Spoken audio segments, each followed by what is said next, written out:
2 मिनिटं लागतात तुम्हाला बांगलादेशला संपवायला। बांगलादेशमध्ये तुमचं म्हणणं आहे ना हिंदूंवर अत्याचार होत आहेत, मग तुम्ही इथं मोर्चा काढण्याची काय गरज आहे तुम्हाला?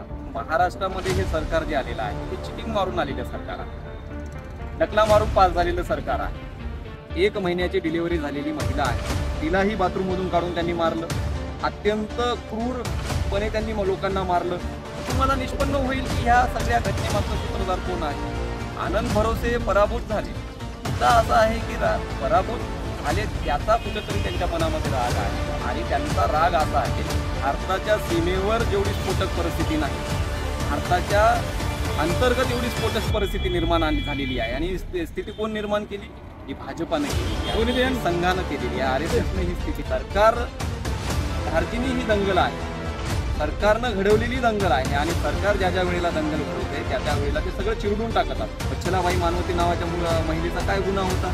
पोलीस कोम्बिंग ऑपरेशन करत होते, तिनं सगळं फक्त शूट करत होती तिच्या कॅमेऱ्यात शूट केलं म्हणून तिला अत्यंत निर्दयतेनं तिला केसाला धरून जमिनीवर आपटलं, तिला लाथाबुक्क्यांनी त्या ठिकाणी मारलं। हिंदू युवा वाहिनी असेल, बजरंग दल असेल, विश्व हिंदू परिषद असेल, आणि सगळ्यात महत्त्वाचं म्हणजे त्याच्यामध्ये जास्त आक्रमकतेनं आणि द्वेषानं त्या कार्यकर्त्यांची इन्व्हॉल्वमेंट होती। ते संभाजी भिडेचे हिंदू प्रतिष्ठानचे कार्यकर्ते होते, शिव प्रतिष्ठानचे, यांचं इन्व्हेस्टिगेशन झालं का? ही पोरं कुठून होती, कोण होते, कुठून आले होते, कुठून गेले? या घटनेवर सविस्तर आपण जाणून घेण्यासाठी आपण आज एका व्यक्तीला बोलणार आहोत। आंबेडकरी चळवळीचे आणि दलित पॅंथर नेते राहुल प्रधान सर आपल्या सोबत आहेत, तर सरांची आपण चर्चा करणार आहोत की नेमका हा सर्व प्रकरण काय आहे। हे प्रकरण जे आहे परभणीमध्ये 10 तारखेला आपण बघतो की बाबासाहेबांच्या पुतळ्याच्या समोर संविधानाचं जे प्रिॲम्बल होतं या प्रिॲम्बलची मोडतोड झाली, आणि मोडतोड झाल्याच्या नंतर जी घटना घडली 11 तारखेची, हे एक निषेध मोर्चा होता। निषेध मोर्चामध्ये रितसर आंबेडकरी कार्यकर्त्यांनी, नेत्यांनी कलेक्टरांना भेटून निवेदन दिलं, मोर्चा शांततेत पार पडला, बंद शांततेत झाला। त्याच्यानंतर जमाव जो आला, तो जमाव कुठून आला, कसा आला, का आला, कोण त्या जमावामध्ये कोण होतं, यावर अजूनपर्यंत काही निष्पन्न झालेलं नाही। मुद्दा असा आहे की 10 तारखेला प्रिॲम्बलची जी नासधूस झाली, विटंबना झाली, ज्या व्यक्तीनं विटंबना केली सोपान पवार, तो व्यक्ती हा कुठून आला होता, कसा आला होता?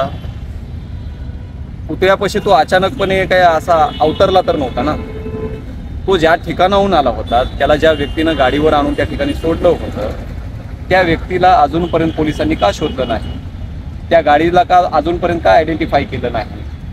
त्याच दिवशी 10 तारखेला या विटंबना जेव्हा झाली, तिथून काही अंतरावर आपण बघतो की एक मोर्चा झाला होता, हिंदू सकल समाजाचा एक मोर्चा झाला होता।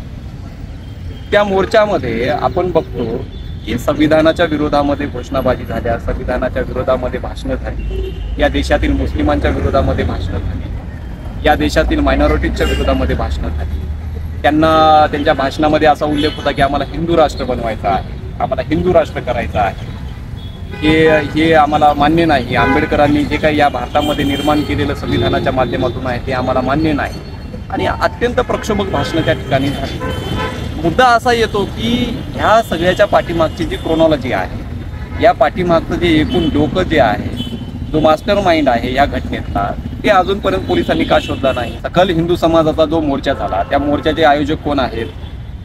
परभणीतले RSSचे कार्यकर्ते आहेत, परभणीतले भाजपाचे कार्यकर्ते आहेत, एकनाथ शिंदे गटाचे कार्यकर्ते आहेत, हिंदू युवा वाहिनी असेल, बजरंग दल असेल, विश्व हिंदू परिषद असेल, आणि सगळ्यात महत्त्वाचं म्हणजे त्याच्यामध्ये जास्त आक्रमकतेनं आणि द्वेषानं ज्या कार्यकर्त्यांची इन्व्हॉल्वमेंट होती ते संभाजी भिडेचे हिंदू प्रतिष्ठानचे कार्यकर्ते होते, शिव प्रतिष्ठानचे। यांचं इन्व्हेस्टिगेशन झालं का? ही पोरं कुठून होती, कोण होते, कुठून आले होते, कुठून गेले? 11 तारखेला जो काही गोंधळ झाला, जी काही तोडफोड झाली बंदमध्ये, त्या बंदमध्ये तोंडाला बांधून आलेली पोरं कोण होती? त्यांच्या हातात दगड होते, त्यांच्या हातात दंडे होते, त्यांच्या हातात रॉड होते, ते कुठून कोण होती ही मुलं? ही कुठे गेली ही मुलं? का पोरांनी ह्या पोरांचं का इन्व्हेस्टिगेशन झालं नाही? यांचा का शोध झाला नाही? CCTV तुम्ही जसं म्हणता ना, शहरामध्ये प्रत्येक ठिकाणी CCTV आहेत, पोलीस मग इन्व्हेस्टिगेशन का करत नाही? कारण पोलिसांना हे करायचं नाही। त्या दिवशी जी घटना झाली, पोलीस बघ्याच्या भूमिकेमध्ये होते, शहर पेटत होतं आणि पोलीस शांत बघून हातावर हात घडी बांधून पोलीस थांबलेले होते। मुद्दा असा आहे की ह्याचा अर्थ असा होतो की पोलिसांना हे सगळं घडू द्यायचं, का घडू द्यायचं होतं? कारण त्यांना आंबेडकरी वस्त्यांमध्ये नंतर कोम्बिंग करायचं होतं, आंबेडकरी वस्त्यांना टार्गेट करायचं होतं, आंबेडकरी तरुणांना टार्गेट करायचं होतं, त्यांच्यावर खोटे गुन्हे दाखल करायचं होतं आणि हे त्याच्यामध्ये सक्सेस राहिले पोलीस. तर परभणीमध्ये महायुतीचा पराभव का झाला ह्याची कारणं वेगळी आहेत. मुद्दा असा आहे की महाराष्ट्रामध्ये हे सरकार जे आलेलं आहे ते चिटिंग मारून आलेलं सरकार आहे, नकला मारून पास झालेलं सरकार आहे. त्यांनी त्यांच्या कुठल्याही विधायक मुद्द्यांवर त्यांनी ही निवडणूक जिंकलेली नाही, त्यांनी चिटिंग करून निवडणूक जिंकलेली आहे. ईव्हीएम मध्ये घोळ करून त्यांनी ही निवडणूक जिंकलेली आहे आणि ते सत्तेवर आलेले आहे. परभणीमध्ये जे पराभूत उमेदवार आहेत आनंद भरोसेंचं जर तुम्ही रेकॉर्ड चेक केलं, त्यांची एकूण संघाशी आणि इथल्या असणाऱ्या हिंदुत्ववादी कट्टर संघटनांशी जर तुम्ही त्यांची इन्व्हॉल्वमेंट बघितली तर तुम्हाला निष्पन्न होईल की ह्या सगळ्या घटनेमागचा सूत्रधार कोण आहे. आनंद भरोसे पराभूत झाले. मुद्दा असा आहे की पराभूत झाले त्याचा कुठेतरी त्यांच्या मनामध्ये राग आहे आणि त्यांचा राग असा आहे की तर या परभणीतलाच असेल किंवा मग परभणी ग्रामीणमधला असेल, जो मुस्लिम आहे, जो मायनॉरिटी आहे, जो इथला दलित आहे, इथला आंबेडकरी समाज आहे, तो महाविकास आघाडीच्या बाजूने राहिला आणि याचा कुठेतरी राग त्यांच्या मनामध्ये होता आणि त्या रागातूनच ही सगळी घटना झालेली आहे. मी डे वन पासून बोलत आहे याच्यावर. पोलिसांना, कलेक्टरांना भेटून मी वारंवार ह्या सगळ्या मुद्दे, हे सगळे फॅक्ट सांगितलेत. कलेक्टरही अत्यंत म्हणजे आपण बघतो की ज्या प्रकारे त्यांनी तातडीनं ह्या सगळ्या ह्याच्यावर ॲक्शन घ्यायला पाहिजे ते ॲक्शन घेत नाहीत. बघ्याच्या भूमिकेमध्ये प्रशासन आहे आणि मला वाटतंय की प्रशासन हे जे बघत आहे सगळं, त्यांना इंस्ट्रक्शन तसे सीएमचे आहेत की तुम्ही फक्त बघायचं, तुम्ही काही करायचं नाही आणि ॲक्शन फक्त आणि फक्त आंबेडकरी वस्त्यांमध्ये घ्यायची, आंबेडकरी वस्त्यांना टार्गेट करायचं. मुद्दा असा आहे, आरोपीची जात सांगणं किंवा नाही सांगणं, आंबेडकरी समाज कधी कोणाची जात बघत नाही. आंबेडकरी समाजाला ज्या भावना दुखावल्या त्याच्या मागचं एक कारण आहे. आपण थोडं इतिहासात बघितलं पाहिजे की इतिहासात याच्यासाठी बघणं गरजेचं आहे. संविधानाच्या प्रियंबलची विटंबना झाली. आंबेडकरी समाज का एवढा द्वेषानं, ज्या आक्रोशतेनं त्याने निषेध केला, व्यक्त केला, हे सगळं झालं. आपण जर इतिहासामध्ये बघितलं तर कसं आहे, भारतामध्ये एक परंपरा राहिलेली आहे. ती परंपरा अशी आहे की या भूमीवर सर्वात अगोदर वैदिक परंपरा होती आणि वैदिक परंपरेला इथं बुद्धानं समतावादी परंपरा आणून वैदिक परंपरा संपवली होती. बुद्धाचा जो एक काळ राहिलेला आहे, आपण बघतो की तो समतेचा काळ राहिलेला आहे, तो एकतेचा काळ राहिलेला आहे, तो स्वातंत्र्याचा काळ राहिलेला आहे. बुद्धानं इथं सगळ्याला सोबत घेऊन हे केलेलं होतं. बुद्धाची ती परंपरा, बुद्धाचा समतेचा विचार इथं कोण संपवला?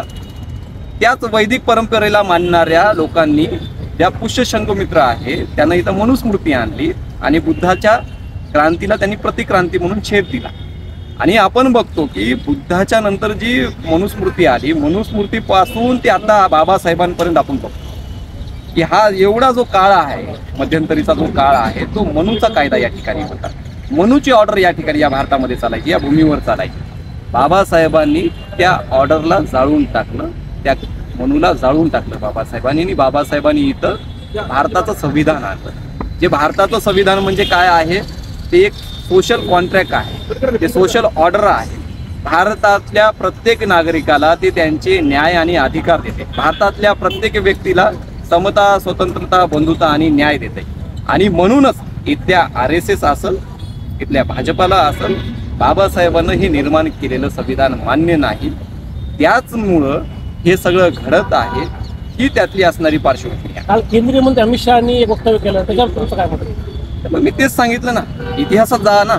इतिहासात तुम्ही जर त्यांचं जर बघितलं, आपण त्यांच्या पूर्वजांनी जे केलेलं आहे, त्यांच्या पूर्वजांच्या अंतकरणात जे होतं, अमित शहाच्या पोटात रोजच आहे ना. हे नवीन नाही ना.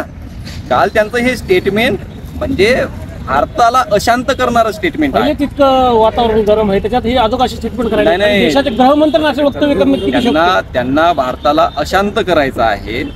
भारताच्या सीमेवर जेवढी स्फोटक परिस्थिती नाही, भारताच्या अंतर्गत एवढी स्फोटक परिस्थिती निर्माण झालेली आहे. आणि स्थिती कोण निर्माण केली? ही भाजपानं केलेली आहे, संघानं केलेली आहे, RSSनं ही स्थिती निर्माण केलेली आहे. कारण त्यांना ही अशी स्फोटक परिस्थिती निर्माण करून प्रत्येक राज्यामध्ये, राज्यातल्या प्रत्येक जिल्ह्यामध्ये दंगली घडवायच्या आहेत. मुस्लिमांना, मायनॉरिटीजला, तिथल्या दलितांना टार्गेट करायचं आहे, इथल्या आदिवासींना टार्गेट करायचं आहे. त्यांचं जे काही त्यांच्या हिताचं जे काही आहे ते सगळं काही एका व्यक्तीच्या खिशात टाकायचं आहे आणि तो व्यक्ती म्हणजे गौतम अडाणी आहे. गौतम अडाणीच्या भल्यासाठी, गौतम अडाणीवरून पूर्ण लक्ष डायव्हर्ट करण्यासाठी या भारतामध्ये, महाराष्ट्रामध्ये ह्या सगळ्या घटना, ह्या सगळ्या दंगली घडवल्या चाललेल्या आहेत. हे हिंदू सकल समाजाचे जे मोर्चे होत आहे, आमचं आंबेडकरी चळवळीचं हेच म्हणणं आहे. तुम्ही म्हणता, नरेंद्र मोदी म्हणतात की मी चीनला लाल आग दाखवल, म्हणजे 56 इंचाची छाती आहे. 2 मिनिटं लागतात तुम्हाला बांगलादेशला संपवायला. बांगलादेशमध्ये तुमचं म्हणणं आहे ना, हिंदूंवर अत्याचार होत आहेत, मग तुम्ही इथं मोर्चा काढण्याची काय गरज आहे तुम्हाला? ही मोर्चा काढण्याची गरज ह्याच्यासाठी आहे, त्यांना दहशत निर्माण करायची आहे. कोणावर दहशत निर्माण करायची आहे? तर ह्या भारतामध्ये राहणाऱ्या मुस्लिमांवर त्यांना दहशत निर्माण करायची. या भारतामध्ये बाबासाहेबाचा जो अनुयायी आहे त्यांच्यावर त्यांना दहशत निर्माण करायची आहे. ही दहशत निर्माण करून त्यांना, जसं की तुम्ही म्हणालात की मुस्लिम हिंदू मुस्लिम सुरू आहे ना. आज आपण संबलमध्ये काय बघतो, संबलमध्ये काय केलं त्यांनी, त्याच्यानंतर राजस्थानमध्ये काय होत आहे, उत्तर प्रदेशमध्ये काय होत आहे. जसं की 10 तारखेला हिंदू सकल मोर्चा जो झाला परभणीमध्ये, त्या परभणीतल्या भाषणामध्ये काय त्यांनी म्हणलेले आहे, परभणीमध्ये जे काही मुस्लिम समाजाच्या आमच्या मस्जिद आहेत त्यांनी तशी स्टेटमेंट आहेत, तिथं आमचे मंदिर होते, या मंदिराचा आम्ही लवकरच हे करू. तर त्यांना काय आहे, परभणी नाही, त्यांना पूर्ण देश पेटवायचा आहे. आणि त्यांनी हे देश पेटवण्यामागची कारणं आहेत. लोकसभेमध्ये त्यांना बहुमत मिळालं नाही. या देशातल्या मुस्लिमांनी, दलितांनी इंडिया आघाडीच्या बाजूनं जी उभी राहून एक ताकद दाखवली होती, कारण त्यांना सगळ्यांना वाटलं होतं की भारताचं संविधान धोक्यात आहे आणि त्याच्यामुळं त्या बाजूनं त्यांनी हे सगळा कोल दिला होता. त्याचा वचपा काढण्यासाठी भाजप, संघ आणि त्यांचे जे असणारे तत्सम अनेक संघटना आहेत, त्या अमानवीय सनातनी संघटना आहेत, त्यांना हे सगळं अशांत करायचं आहे. भारत त्यांना पेटवायचा आहे आणि भारत पेटवून त्यांना हातशेकत बसायचं आहे. त्याच्यामुळं मला तुमच्या चॅनलच्या माध्यमातून हे आवाहन करायचं आहे, भारतातल्या आणि परभणीतल्या, महाराष्ट्रातल्या सर्व जनतेला, संविधान मानणाऱ्या सर्व जनतेला, की हा अत्यंत म्हणजे भयंकर काळ आहे. या काळामध्ये मुस्लिमांनी, दलितांनी, आदिवासींनी आणि ज्यांचा भारताच्या संविधानावर विश्वास आहे अशांनी सर्वांनी एकत्र येणं गरजेचं आहे. आणि संघाचे, भाजपाचे हे सगळे हातखंडे उघडे पाडणं गरजेचं आहे. त्यांच्या कुठल्याही प्रतिक्रियेमध्ये अडकून न पडता अत्यंत शांततेनं, अत्यंत सजगतेनं, अत्यंत संयमानं भूमिका घेणं गरजेच्या राहतील. कुठलीही त्यांना प्रतिक्रिया न देता, कुठल्याही पद्धतीनं आक्रोश म्हणजे न करता, म्हणजे आक्रोश आंदोलन झालं पाहिजे ते संविधानाच्या मार्गानं झालं पाहिजे, न्यायासाठी झालं पाहिजे. अशा पद्धतीची एक आखणी करणं खूप गरजेचे आहे. आणि मला वाटते की त्या पद्धतीनं ह्या भारतातल्या दलित आणि मुसलमानांनी आता एक होणं गरजेचं आहे. पोलिसांनी 2 गोष्टी केलेल्या आहेत.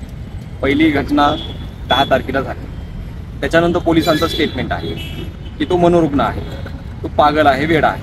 ठीक आहे, नोट करून ठेवा. हा एक पहिला. दुसरा मुद्दा, सोमनाथ सूर्यवंशीची खून झाला, तो निधन झालं. त्याच्यानंतर पोलिसांचा स्टेटमेंट काय आहे, तो हृदयविकाराच्या अटॅकनं गेलेला आहे. मुद्दा असा येतो, पोलीस आहेत की डॉक्टर आहे? एवढ्या तातडीनं दोन्ही स्टेटमेंट जी पोलिसांनी केलेली आहेत. आणि आपण बघतो हृदयविकाराच्या अटॅकनी सोमनाथ सूर्यवंशी गेला, पोलीस म्हणतात. पोस्टमॉर्टम रिपोर्टमध्ये मल्टिपल इंजुरी म्हणून पूर्णपणे क्लिअरली आलेलं आहे. मुद्दा हाच आहे की पोलीस, डॉक्टर इन्व्हॉल्व तर आहेतच, त्याच्यामध्ये सगळे सरकार इन्व्हॉल्व आहे. सरकारच्याच इन्व्हॉल्वमेंटमुळे हे सगळं घडवल्या जाते. सरकार धार्जिनी ही दंगल आहे, सरकारनं घडवलेली दंगल आहे. आणि सरकार ज्या वेळेला दंगल घडवते त्या वेळेला ते सगळं चिरडून टाकत असतं. 11 तारखेचं झालेलं कोम्बिंग ऑपरेशन जे आहे, कोम्बिंग ऑपरेशन कुठं केलं जातं? कोम्बिंग ऑपरेशन हे भारताच्या सीमेवर असणारं जम्मू आणि काश्मीर, तिथं होते कोम्बिंग ऑपरेशन. का होते कोम्बिंग ऑपरेशन? एखादा दहशतवादी, एखादा आतंकवादी गावामध्ये कोण्या घरात असल्याचा जेव्हा संशय येतो तेव्हा त्या गावाचं, त्या शहराचं कोम्बिंग केल्या जाते. मग परभणीमध्ये असणाऱ्या ज्या आंबेडकरी वस्त्यांमध्ये कोणता आतंकवादी, दहशतवादी होता का? त्या क्रूरतेनं पोलिसांनी मध्यरात्रीला येऊन कोम्बिंग ऑपरेशन केलं. आमच्या वस्त्यांमध्ये घुसून, गौतम नगर असेल, प्रियदर्शनी नगर असेल किंवा भीमनगर असेल, आपण बघतो की घराचे दरवाजे तोडून महिलांना घुसून मारहाण केली त्यांनी, लहान लेकरांना मारहाण केली.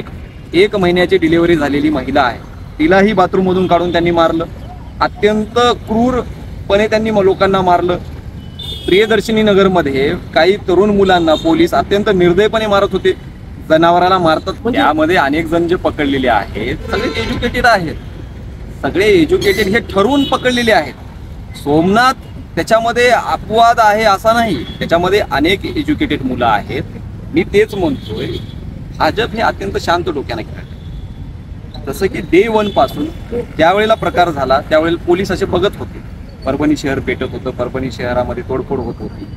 पोलिसांनी ठरवलं असं तर तेव्हाच त्यांनी बळाचा वापर करून हे सगळं थांबवलं, असं नाही थांबवलं. त्यांना हे होऊ द्यायचं होतं. का होऊ द्यायचं होतं? त्याच्यानंतर त्यांनी केलं कोम्बिंग ऑपरेशन. कोम्बिंग ऑपरेशनच्या नावाखाली त्यांनी अनेक निर्दोष निष्पाप लोकांना मारलं. वच्छलाबाई मानवते नावाच्या महिलेचा काय गुन्हा होता? पोलीस कोम्बिंग ऑपरेशन करत होते, तिनं सगळं फक्त शूट करत होती तिच्या कॅमेऱ्यामध्ये. कॅमेऱ्यात शूट केलं म्हणून तिला अत्यंत निर्दयतेनं तिला केसाला धरून जमिनीवर आपटलं, तिला लाथाबुक्क्यांनी त्या ठिकाणी मारलं, तिला अक्षरशः हाल केले तिचे. त्याच्यानंतर तिला गाडीत टाकलं, गाडीत टाकून तिला पोलीस स्टेशनला नेलं, तिचा मोबाईल जप्त केला. आणि तिला हे मारण्याचं काय कारण? फक्त तुझ्या मोबाईलचं पासवर्ड सांग, तू कसं काय शूट केलं, आम्ही जी कारवाई करतो. तिनं मोबाईलचं पासवर्ड देत नव्हती, कारण त्याच्यामध्ये पोलिसांचा चेहरा तिला उघडा करायचा होता. पोलिसांनी जे काही कृत्य केलं होतं, तर ती जेव्हा मोबाईलचं पासवर्ड देत नव्हती तर तिच्या दोन्ही ठिकाणावर दोन्ही मांड्यावर पोलीस उभे राहून तिला मारत होते पट्ट्याने. तर हे जे क्रूरपणा पोलिसांचा आहे, पोलीस एवढं फ्रीडम पोलिसांना मुख्यमंत्र्यांनी दिलेला आहे. महाराष्ट्राचे मुख्यमंत्री देवेंद्र फडणवीस जेव्हा सत्तेवर सीएम म्हणून बसतात तेव्हा ते अशाच क्रूरतेनं वागत असतात आंबेडकरी समाजासोबत. त्याच्या अगोदरही भीमा कोरेगावची पार्श्वभूमी आहे. भीमा कोरेगावमध्येही त्यांनी भीमा कोरेगावला सर्व आंबेडकरी समाजावर दगडफेक झाली, आंबेडकरी समाजाच्या गाड्यावर दगडफेक झाली, तोडफोड झाली, गाड्या जाळल्या, लहान लेकरांपासून म्हाताऱ्यांपर्यंत सगळ्याला अक्षरशः तिथल्या सनातन्यांनी भिडेच्या लोकांनी मारलं. त्याच्यानंतर काय झालं? महाराष्ट्रामध्ये एक आंदोलन झालं. आंदोलन झाल्याच्या नंतर फडणवीसांनी काय केलं? आंदोलनाच्या नावाखाली लोकांवर गुन्हे दाखल केले आंबेडकरी समाजाच्या. 307 सारखे 353 सारखे नॉन बेलेबल ऑफेन्स दाखल केले. 23-24 हजार तरुण मुलांवर गुन्हे दाखल केले. हे 23-24 हजार तरुण मुलं कोण आहे? हे सगळे एज्युकेटेड मुलं आहेत. हे क्रीम मुलं होती. ही एक पिढी होती, जी पिढी आमची त्यांनी पूर्णपणे उद्ध्वस्त केलेली आहे देवेंद्र फडणवीसांना. आणि परत त्यांनी परभणीमध्ये तेच रिपीट केलेलं आहे. अशोक घोरपड जे आहे त्या परभणीमध्ये त्यांनी नवीन केलेलं नाही, नांदेडमध्ये त्यांनी हेच केलेलं आहे. अक्षय भालेराव ह्या तरुणाची हत्या झाली कोंढारमध्ये. त्याचा काय गुन्हा होता? त्याचा गुन्हा होता की त्यानं बाबासाहेब आंबेडकरांची जयंती साजरी केली. कोंढार या गावामध्ये जयंती कधी साजरी झाली नव्हती बाबासाहेबांची, म्हणून त्याने पुढाकार घेतला. मीच त्याला परवानगी काढून दिली होती. त्यानं जयंती साजरी केली, जयंती उत्साहात झाली, गाजत वाजत झाली. त्याचा राग तिथल्या जातीवाद्यांनी ठेवून अशोक घोरपडला हाताशी धरून, जो की आनंद बोंडारकर आज एकनाथ शिंदे गटाचे त्या ठिकाणचे आमदार आहेत, ते त्यावेळेला जिल्हाध्यक्ष होते. त्यावेळेला अक्षय भालेरावचा ज्यावेळेला खून झाला त्यावेळेला आनंद बोंडारकरनी षडयंत्र रचून अशोक घोरपडला हाताशी धरून ती सगळी हत्या घडवून आणली. आणि त्या हत्येमध्ये आमची पहिल्या दिवसापासून मागणी होती की अशोक घोरपडला ह्याच्यामध्ये सह आरोपी करा, अशोक घोरपडवर तात्काळ निलंबनाची कारवाई करा, त्यांना अरेस्ट करा. तसं नाही झालं. सरकारनं काय केलं? फक्त अशोक घोरपडची ट्रान्सफर केली परभणीला. आणि ट्रान्सफर म्हणून ते परभणीत आले आणि आल्याच्या नंतर त्यांनी परत आंबेडकरी समाजाच्या विरोधात हे परत एक षडयंत्र केलं आणि या षडयंत्रातून त्यांनी अमानवीय कृत्य केलेलं आहे. मुख्यमंत्र्यांनी थोडं जरा टाळ्यावर येऊन महाराष्ट्राचा मुख्यमंत्री म्हणून त्यांनी कारभार पाहावा, संघाचा एक कार्यकर्ता म्हणून त्यांनी कारभार बघू नये, त्यांनी महाराष्ट्राचा मुख्यमंत्री म्हणून कारभार बघावा.